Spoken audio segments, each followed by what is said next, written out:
I'm pretty sure on the topic we're discussing today, there's a running joke in Vegas. Yeah, I would say the running joke in Las Vegas is always work on yourself like Las Vegas is working on themselves, right? Our city, you can go down any road and you're going to find construction. It's part of our culture now.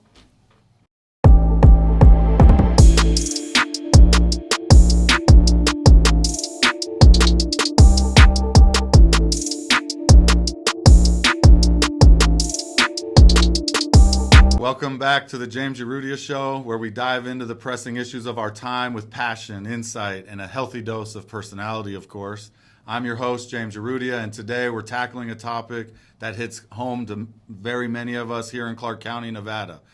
We're talking about the road safety. Now, buckle up then and get ready for this riveting discussion as we talk about the recent surge in traffic fatalities with our esteemed guest, Chelsea Abate.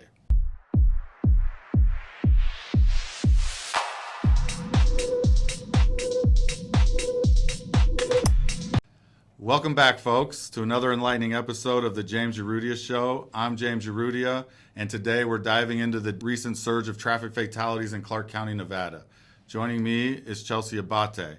Thanks for being here, Chelsea. Thanks for having me, James. Let's get into it. Absolutely. Now, Chelsea, the statistics we've seen are undeniably alarming, with a near 70% spike in crash fatalities compared to last year. What do you think is the primary driver behind this? Well, I think that there is just one factor at play here. It's a complex issue with multiple contributing factors. You have distracted driving, you have speeding, you have people driving under the influence. We also need to consider infrastructure, deficiency, traffic patterns. There's a variety. That's a great point, Chelsea. It's a multifaceted problem that clearly requires a comprehensive solution. Now let's talk about pedestrian safety. The data shows a 100% surge in pedestrian deaths. What do you make of those staggering numbers? It's scary. Pedestrian safety is often overlooked, but it's important to pay attention to our roadways and our crosswalks. We need better designated crosswalks, better designed. We need to improve the lighting on our roadways, and we also need to increase the awareness that we're giving drivers and pedestrians alike. Everyone has a role to play in keeping our valleyways safe.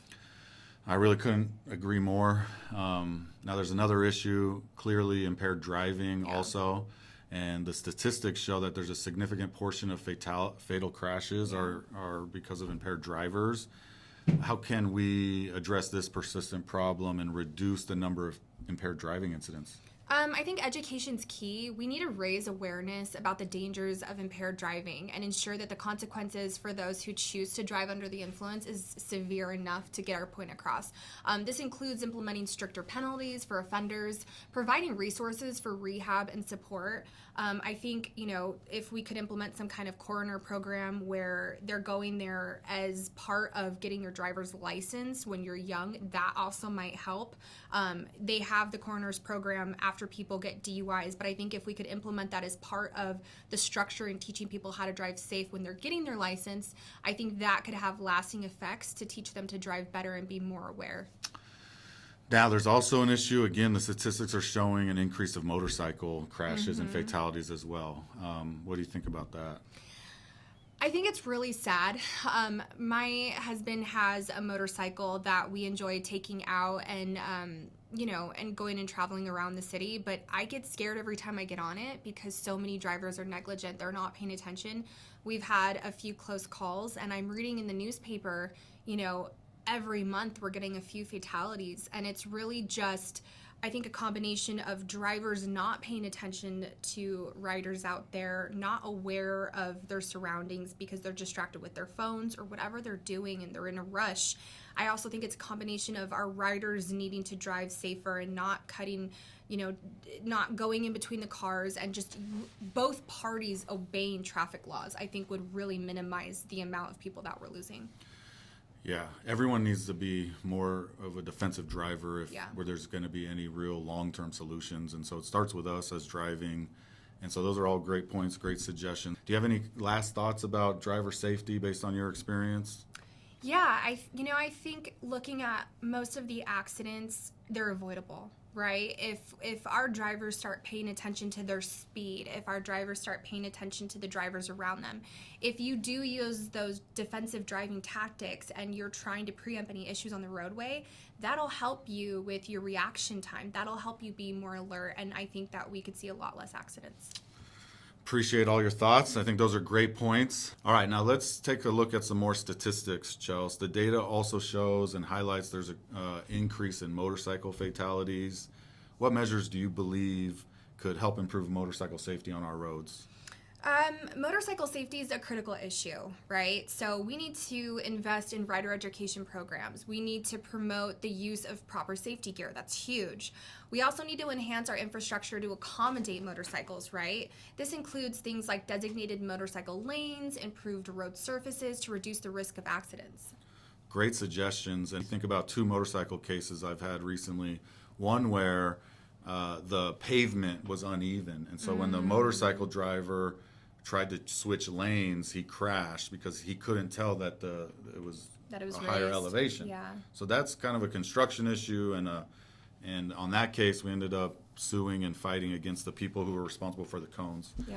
Another case, again, with construction out there, we have to be very careful of motorcyclists because had another case where a semi-truck pulled out in front of a motorcycle driver who slammed on his brakes, ended up crashing into the side of the semi-truck driver. Well, of course, the semi-truck driver, he said he never saw the motorcyclist, and we assume is because of all the cones that were out there.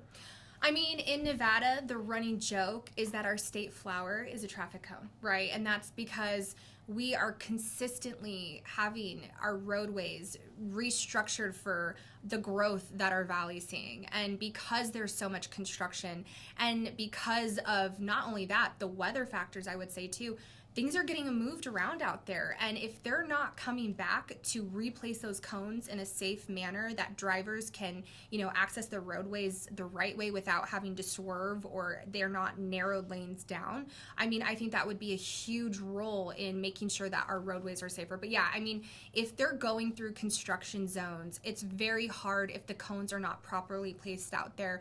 We are seeing that. There's a lot of contributing factors, but that is up to those companies to make sure that they're on top of what they're doing on our roadways, because ultimately they're causing these crashes. So, I mean, it makes sense.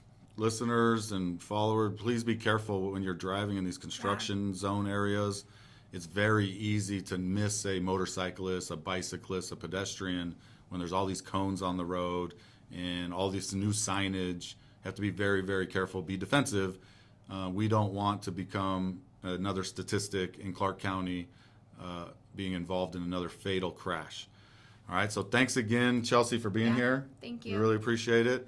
And we'll be back on next week with Chelsea to talk about more areas where law, traffic, technology intertwine. So thanks again. This is James Urrutia Show. We'll see you soon.